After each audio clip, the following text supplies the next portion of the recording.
Pour l'exercice 61, on nous dit, sur la figure ci-dessous, à l'aide du codage, déterminer la forme trigonométrique des affixes des points A, B, C. Donc, on rappelle que la forme trigonométrique de Z, c'est module de Z, facteur de cosinus de θ, qui est l'argument de Z, plus I sinus de θ. Donc, ici, on a rappelé la formule du module qu'on ne va pas utiliser dans cet exercice.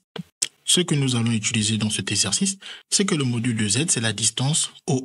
On rappelle que M est le point d'affixe Z et que l'argument θ de Z n'est rien d'autre que l'angle orienté formé par les vecteurs U et OM. Et donc, il faut bien savoir que lorsqu'on a un schéma comme ça, cette distance OM, c'est justement le module de Z. Et l'angle entre U et OM, c'est justement l'argument de Z. Donc, ce que nous cherchons pour un point, c'est sa distance à l'origine pour trouver son module et l'angle que le vecteur OM va former avec U, bien évidemment, en ayant un sens positif de lecture et en partant à chaque fois de U vers OM.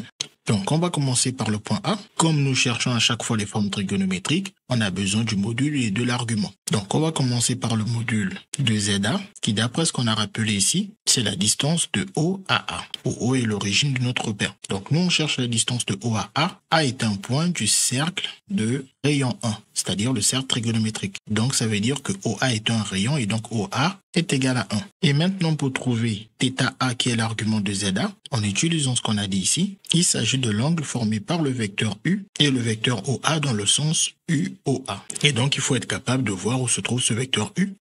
Ce vecteur U se trouve ici, son origine c'est O et son extrémité est ici, en 1 sur l'axe des abscisses. Donc ce vecteur et le vecteur OA, on nous a précisé qu'ils forment tous les deux un angle de pi sur 6. Donc l'argument c'est pi sur 6 et on n'oublie pas que c'est modulo de pi, donc à 2 pi près. Une fois qu'on a trouvé le module et l'argument, on va pouvoir trouver la forme trigonométrique. On remplace alors le module par sa valeur 1 et on remplace l'argument θA par sa valeur pi sur 6, ce qui nous donne la forme trigonométrique de ZA.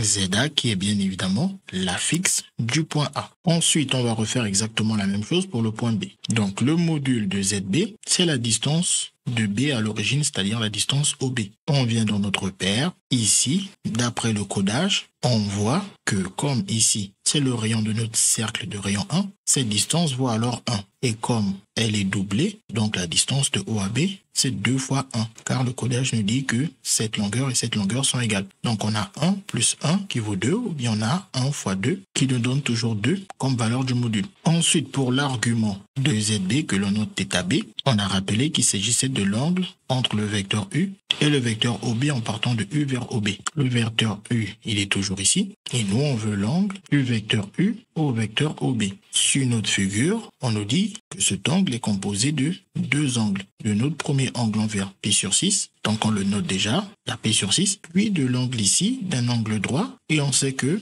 comme on travaille en radian, puis sur l'angle droit, on ne va pas écrire 90 degrés, mais plutôt une valeur en radian de l'angle droit qui est pi sur 2. Et on n'oublie pas que c'est modulo de pi qu'on a cette valeur. Ensuite, on n'a plus qu'à effectuer les calculs. Le pi sur 2, on multiplie au numérateur et au dénominateur par 3 pour obtenir 3 pi sur 6. Et ensuite, on additionne ce 3 pi sur 6 avec pi sur 6 pour obtenir 4 pi sur 6 qui se simplifie par 2 en 2 pi sur 3. Donc, l'argument de ZB, c'est 2 pi sur 3. On n'a plus qu'à écrire la forme trigonométrique que nous rappelons ici.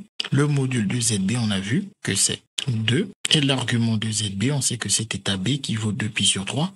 Donc, on a ici cosinus de 2 pi sur 3 plus I sinus de 2 pi sur 3. Ce qui nous donne la forme trigonométrique de ZB. Ensuite, il ne reste plus qu'à faire la même chose pour le point C. On sait que le module du point C, c'est la distance OC. Et on vient sur le repère, pareil, d'après le même codage, le cercle étant de rayon 1, donc on a 1 plus 1, soit 2, ou 1 fois 2. Dans les deux cas, on obtient 2. Ensuite, pour l'argument de ZC qui est noté ici θC, on sait qu'il s'agit de l'angle orienté UOC. Donc le U il a déjà été représenté ici et le OC il est ici. Donc soit on part dans ce sens de U vers C, c'est-à-dire dans le sens positif, ou on peut aussi aller dans ce sens de U vers OC, qui est le sens négatif. Et nous, par rapport aux informations qu'on a dans la figure, on sait qu'on nous a déjà donné pi sur 6, pi sur 2 et 2 pi sur 3. Donc soit on les additionne directement, ou bien on dit que le total c'est 2 pi, et donc à 2 pi il faut enlever les bonnes valeurs, ou plus simplement on peut dire en sommant tous ces angles on se retrouve ici, puis on retire moins de pi pour retrouver ici. Donc on passe bien par l'origine et on lit l'angle négativement. Nous, on ne va pas s'embêter, on va faire simple. On va directement additionner ce qui est donné. Donc, on a d'abord pi sur 6. Ensuite, on rajoute l'angle droit pi sur 2. Et ensuite, on rajoute un angle de 2 pi sur 3. On n'a plus qu'à effectuer les calculs ici. Pour cela, il faut réduire au même dénominateur. Comme on a 2 et que le dénominateur commun c'est 6, on multiplie au numérateur au dénominateur par 3. Ce qui nous donne déjà 3 pi sur 6. Et ici, comme on a 3 au dénominateur, on multiplie au numérateur au dénominateur par 2 pour obtenir 6 au dénominateur. Ce qui nous fait 4 pi sur 6. Et ensuite, on n'a plus qu'à additionner 1 pi plus 3 pi plus 4 pi. Ça nous fait alors 8 pi sur 6. Et ensuite, on n'a plus qu'à simplifier par 2 pour obtenir 4 pi sur 3. Donc, l'argument de z, c, n'est rien d'autre que θc égale à 4 pi sur 3. On peut ensuite écrire la forme trigonométrique de zc en remplaçant le module de zc par sa valeur 2 et l'argument de zc que l'on a noté θc par sa valeur 4 pi sur 3. On obtient ainsi la forme trigonométrique de Z3. CQFD, ce qu'il fallait découvrir.